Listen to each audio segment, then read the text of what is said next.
ये बहुत दुखद घटना है और जितनी भी निंदा की जाए कम है। जो भी इस तरह के वाक़यात होते हैं जिसमें निर्दोष लोग मारे जाते हैं, मुझे लगता है कि ये इंसानियत का कत्ल है। इस्लाम पीस का मज़हब है, इस्लाम बचाने का नाम है, इस्लाम मारने का नाम नहीं है। मुझे लगता है कि वो लोगों को गुमराह किया जा रहा है। ये बहुत दुखद घटना है और जितनी भी निंदा की जाए कम है। मुझे लगता है कि निर्दोष लोग इसमें मारे गए हैं। मैं अपना दुख प्रकट करता हूं और तमाम पूरा देश इस समय बहुत दुखी है। जो भी इस तरह के वाक़यात होते हैं जिसमें निर्दोष लोग मारे जाते हैं, मुझे लगता है कि ये इंसानियत का कत्ल है। और जिस तरह से ये पहले भी जिस तरह से पुलवामा हुआ, पहलगाम हुआ, उसके बाद अब ये दिल्ली का जो ब्लास्ट हुआ है, इसमें जिस तरह से निर्दोष लोग मारे गए हैं, तो मुझे लगता है कि इसको मैं इंसानियत का कत्ल कहूँगा। और जिस तरह से ख़ास तौर पे जो मुस्लिम समाज की तरफ से जो नाम आए हैं, जिस तरह से पढ़े लिखे लोगों के जो नाम आए हैं, ये और ज़्यादा दुखद हमारे लिए, हमारे समाज के लिए भी सामने बात आई है। वैसे तो मैं हमेशा कहता हूँ कि हर समाज में अच्छे लोग ज़्यादा होते हैं, चंद लोग खराब होते हैं, तो इसका मतलब सारा समाज खराब हो, ऐसा होता नहीं है। लेकिन फिर भी इस तरह की जो वाक़यात जो वारदात हो रहे हैं, तो कहीं ना कहीं मुझे लग रहा है कि हमें इस बात की फिक्र करनी होगी।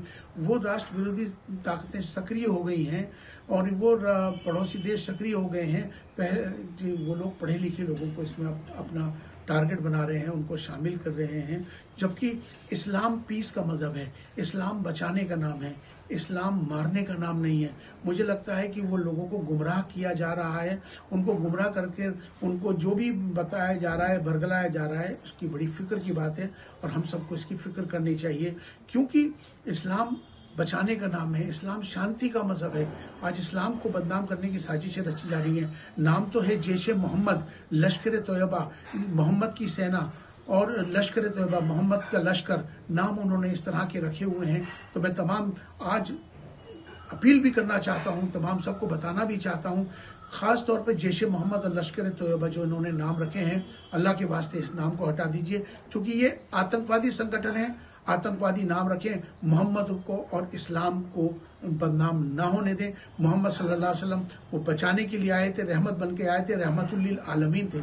इस्लाम बचाने का नाम है। आज इस्लाम को और मोहम्मद साहब को बदनाम करने की साजिशें हो रही हैं। तो मुझे लगता है कि हमें तमाम खास तौर पर मुसलमानों से कोई बताना चाहता हूं कि अब हमारी जिम्मेदारी ज्यादा हो गई है। मैं चीफ इमाम होने के नाते आने वाले शुक्रवार के दिन देश की 5.5 लाख मस्जिदों से इस आतंकवाद के विरोध में इसका ऐलान होने वाला है और जो निर्दोष लोग मारे गए हैं उनके लिए इस शुक्रवार को नमाज भी उनके लिए उनकी आत्मा की शांति के लिए भी दुआएं की जाएंगी। लेकिन कई बड़ी साजिशें हैं, इससे हमें सबको एक होकर सतर्क रहने की जरूरत है। देश में राष्ट्र विरोधी ताकतें सक्रिय हो गई हैं। हमारे देश में जिस तरह से देश के प्रधानमंत्री श्री नरेंद्र मोदी जी के नेतृत्व में आज देश विश्व गुरु बनने के लिए अग्रसर है, तो ये पड़ोसी देश को उन शक्तियों को बर्दाश्त नहीं हो रहा है। तो सचेत रहने की जरूरत है, समझने की जरूरत है, एक होने की जरूरत है। एक होकर इसका आतंकवाद का हम मुकाबला करेंगे, क्योंकि हमारे देश के प्रधानमंत्री जी ने साफ तौर पे कहा था कि मैं यूएन के अंदर कि मैं जब तक उस देश के साथ बातचीत नहीं करूंगा जब तक वो जो देश आतंकवाद को अपने यहाँ से खत्म नहीं कर देता। तो मुझे लगता है कि भारत ने आज इसकी शुरुआत, भारत इस आतंकवाद को बहुत जमाने से झेल रहा है और मुझे लगता है कि अब वक्त आ गया है कि सारे विश्व को आतंकवाद के विरोध में खड़ा होना होगा, तभी आतंकवाद का मुकाबला कर पाएंगे। चूंकि आतंकवादी हो या आतंकवाद, ये शैतान है और ये इंसानियत के दुश्मन है। आपने जैसे कहा मुस्लिम समाज को लेकर, तो कई बार जब नाम आते हैं मुस्लिम समाज के लोगों के जहाँ पर आतंकवादी घटनाएं, जैसे इस बार भी कई लोगों के नाम सामने आए हैं, आप ऐसे लोगों को क्या सीख देना चाहते हैं, क्या चेतावनी देना चाहते हैं? क्योंकि जिस तरीके से ऐसी घटना के बाद लोगों की जाने जा रही हैं और देश में जो अराजकता हो रही है, उसको लेकर क्या? यकीनन इसी के लिए अब हमारी जिम्मेदारी ज्यादा है। मैं चीफ इमाम होने के नाते मैं तमाम मुसलमानों से, मुस्लिम संगठनों से ये अपील करना चाहता हूं कि अब आगे आइए, अब इस आतंकवाद के खिलाफ अपनी मुहिम को आगे बढ़ाइए। जितनी जिम्मेदारी हिंदू की है, सिख की है, हर समाज की, हर धर्म की है, तो हमारी भी उतनी जिम्मेदारी है, क्योंकि हमारा नाम मुस्लिम समाज का नाम बदनाम हो रहा है, जबकि इस्लाम पीस का मजहब है, सलामती का मजहब है। मोहम्मद सल्लल्लाहु अलैहि वसल्लम रहमतुल लिल आलमीन बन के पूरी दुनिया में आए, रहमत बनकर आए थे। इस्लाम बचाने का नाम है, मारने का नाम नहीं है। लेकिन जो लोग इस तरह से हरकतें कर रहे हैं, लोग गुमराह हो रहे हैं या गुमराह किए जा रहे हैं, उन्हें समझने की जरूरत है। और हमें आज एक होकर इस आतंकवाद के खिलाफ इसका विरोध करना होगा, एक साथ इसका मुकाबला करना होगा। हमें तभी एक होकर इस आतंकवाद को समाप्त कर सकेंगे।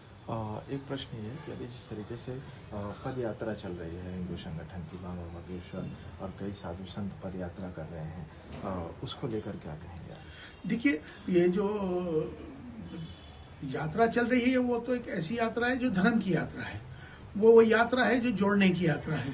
वो यात्रा है जिसमें एक होने की यात्रा है। वो यात्रा है जिसमें भारत को एक करने का संदेश है। तो मुझे लगता है कि वसुधैव कुटुंबकम की जो बात है वो पूरे भारत को एक करने, पूरे विश्व को एक करने की यात्रा है। मुझे लगता है कि उस यात्रा को सबको एक होकर इस यात्रा में शामिल भी होना चाहिए, क्योंकि ये राष्ट्र की यात्रा है। और ये राष्ट्र की यात्रा, चूंकि हम हमेशा सबको की बात कहते हैं, हमारी सबकी जातियां जरूर अलग हो सकती हैं, हमारी पूजा पद्धति सबकी जरूर अलग हो सकती है, हमारे इबादत करने के तरीके जरूर अलग हो सकते हैं, हमारे पंथ जरूर अलग हो सकते हैं, लेकिन हमारा जो सबसे बड़ा धर्म इंसान और इंसानियत का है। भारत में रहते हम सब भारतीय हैं।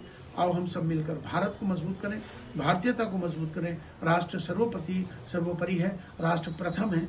इस भाव के साथ हम सबको एक होना चाहिए। कई लोगों ने ये भी कहा कि उनकी यात्रा नहीं निकलने देंगे, और आप चीफ इमाम हैं, तो क्या आपको भी मौका मिलेगा कि आप शामिल होंगे? यकीनन मैं इस बात के लिए कहता हूं कि ये चूंकि धर्म जो है, धर्म जोड़ने का नाम है।